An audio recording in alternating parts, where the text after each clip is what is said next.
saudaraku inilah neraka yang diancamkan kepadamu. Ini semua bukan menakut-nakuti teman-teman sekalian, tapi sudah menjadi sebuah berita pasti. Tadi saya bilang tanda kutip bocorannya dari Allah. Jangan lalai. Ingat, Atha bin Abi Rabah berkata rahimahullah dengan seorang khalifah sambil menghadap ke wajah raja atau khalifah tersebut, ingatlah wahai Amir Mukminin, kamu lahir di muka bumi ini sendirian, keluar dari rahim ibumu sendirian, tidak menggunakan sehelai kain pun. Kamu pun akan meninggal sendirian, tidak ada sehelai kain pun kecuali kain kafan. Kamu akan dibangkitkan sendirian pada hari kiamat dan kau akan dihisap sendirian. Perhatikan amal-amalmu, karena tidak akan bermanfaat semua yang ada di sekitarmu ini. Jabatan, casing semuanya ini. Rumah mewah, mobil mewah, kelebihan fisik, casing dunia. Makanya Allah Subhanahu wa taala tidak melihat itu semua. Kata Nabi sallallahu alaihi wasallam dalam hadis sahih riwayat Bukhari Muslim, "Innallaha la yanzuru ila suwarikum wala ajsamikum, walakin yanzuru ila qulubikum wa amalikum." Allah tidak butuh melihat paras wajahmu dan poster tubuhmu. Mau tampan kah, mau cantik kah, mau putih kah, mau kekar kah, Allah enggak butuh itu. Casing, judulnya sama, manusia. Tapi Allah melihat kepada hatimu dan amalmu. Tidak ada perbedaan itu. Juga Allah, Nabi SAW mengatakan dalam hadis lain, la farqa baina Arabin wa ajamin illa bittaqwa. Tidak ada perbedaan antara orang Arab dan orang Ajam selain orang Arab, kecuali kepatuhannya kepada Allah. Makin patuh, makin mulia di sisi Allah Subhanahu wa taala. Jeleknya paras wajah seseorang, kurangnya fisiknya, kurangnya hartanya, hanya kehidupan dunia.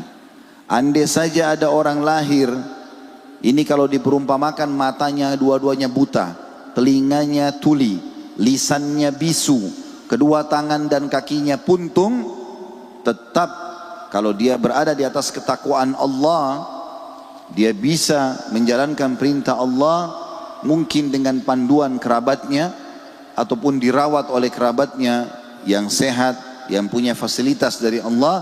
Kemudian dia meninggal, dia akan dibangkitkan utuh. Kata Nabi SAW, kalian akan dibangkitkan pada hari kiamat. Kalau ahli surga insya Allah, semoga kita termasuk di dalamnya, akan dibangkitkan seperti Adam, 60 siku ke langit. Nggak ada lagi cacatnya.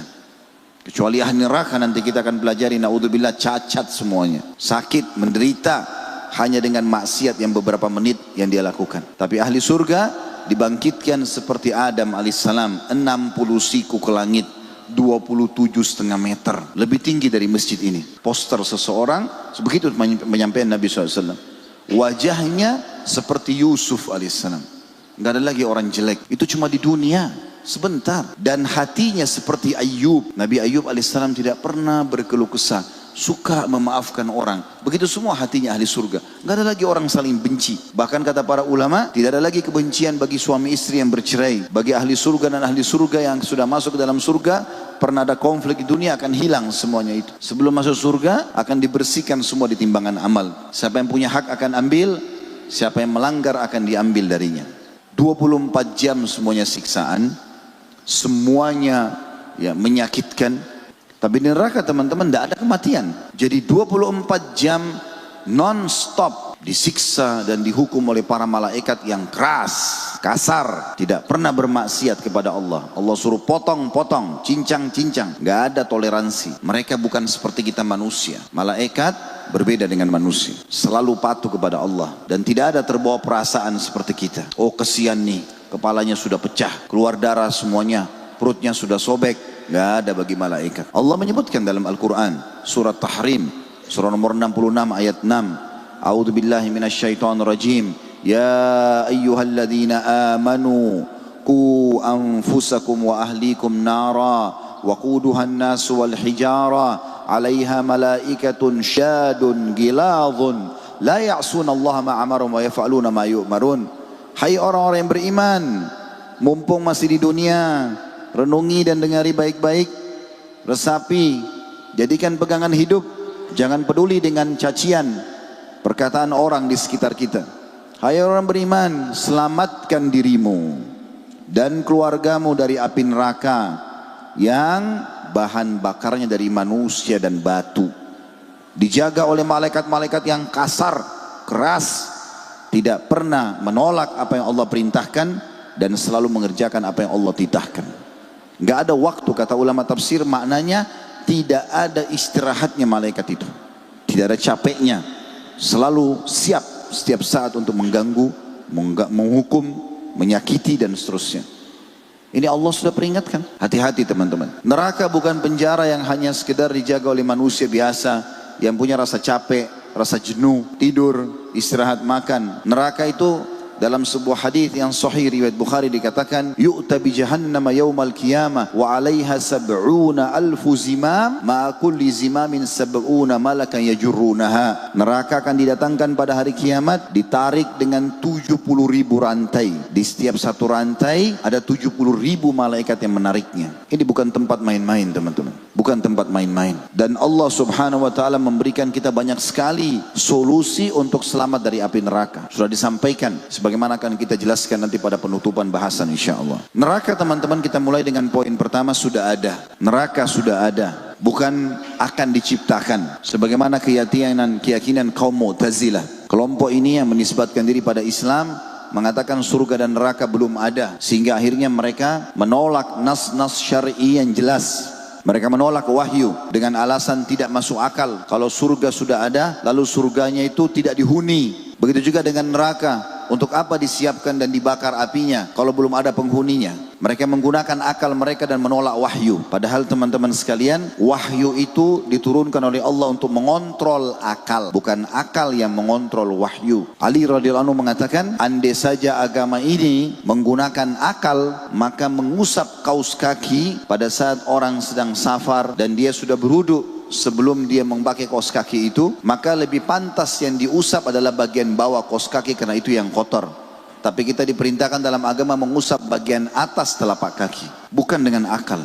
Akal dikontrol oleh wahyu. Akal kita digunakan untuk memahami apa yang Allah berikan, bukan menentang. Gak masuk akal lalu ditolak. Dalilnya mana Ustaz? Neraka sudah ada banyak. Hadis sahih diriwayatkan Ahmad dan yang lainnya, kata Nabi SAW, siapa yang memohon kepada Allah agar dilindungi dari api neraka, ada dua riwayat. Riwayat pertama mengatakan 3 kali sehari, riwayat kedua mengatakan 7 kali sehari. Maka neraka akan mengatakan pada saat itu langsung, neraka merespon sambil mengatakan, ya Allah, hambamu fulan ini telah berlindung kepadamu dariku, maka selamatkan ia dariku. Dan tidak ada seorang hamba pun yang memohon surga sehari 3 kali, riwayat lain 7 kali, kecuali surga akan merespon secara langsung sambil mengatakan, ya Allah, hambamu fulan memohon masuk ke dalamku, maka masukkanlah ia ke dalamku. Yang kedua, hadis yang sahih tentang masalah demam, diriwayatkan oleh ahli sunan dan yang lainnya. Kata Nabi SAW, sesungguhnya demam itu adalah bagian daripada tiupan api neraka, maka dinginkanlah dengan air. Kalau kita biasa katakan kompres dengan air. Itu hadis Nabi SAW. Ada hadis yang sahih juga yang lain, juga sama diriwayatkan oleh Al-Hakim dan ahli sunan, bahwasanya Nabi SAW mengatakan kepada seorang sahabiat bernama Ummu Mu'ti, kalau saya tidak salah namanya ya, tapi jelas riwayat ini sahih, yang kebetulan lagi demam. Lalu kata Nabi SAW, kenapa kamu berkeluh kesah dan merintih? Kata dia, demam ya Rasulullah, semoga Allah ya tidak memberkahi demam ini. Kata Nabi SAW, jangan kau caci maki demam itu, karena dia akan menggugurkan dosa-dosa seorang hamba. Berhubungan dengan hadis tadi sebelumnya, kalau dia tiupan api neraka. Juga dalam hadis yang lain, kata Nabi SAW, sesungguhnya dalam hadis Bukhari, neraka itu berkeluh kesah kepada Allah tentang sebagiannya membakar sebagian yang lain. Maka kata Nabi SAW, Allah pun mengizinkan neraka untuk bernafas 2 kali. Itulah yang kalian temukan di musim panas yang sangat dan di musim dingin yang sangat. Artinya kita bisa rasakan keberadaan neraka itu. Teman-teman sekalian, neraka adalah hal yang gaib. Makna gaib tidak terjangkau oleh panca indera kita sebagai manusia. Tetapi memang dalam kehidupan kita, Allah sudah perlihatkan kalau kita punya banyak hal gaib yang kita bisa rasakan tapi tidak kelihatan. Mungkin kalau kita saling melihat sekarang, ini bukan gaib bagi kita. Kita bisa melihat satu sama yang lain, kita bisa memiliki handphone, kita bisa membangun rumah, fisiknya kelihatan. Tapi ada juga yang tidak kelihatan, cuma bisa kita rasakan.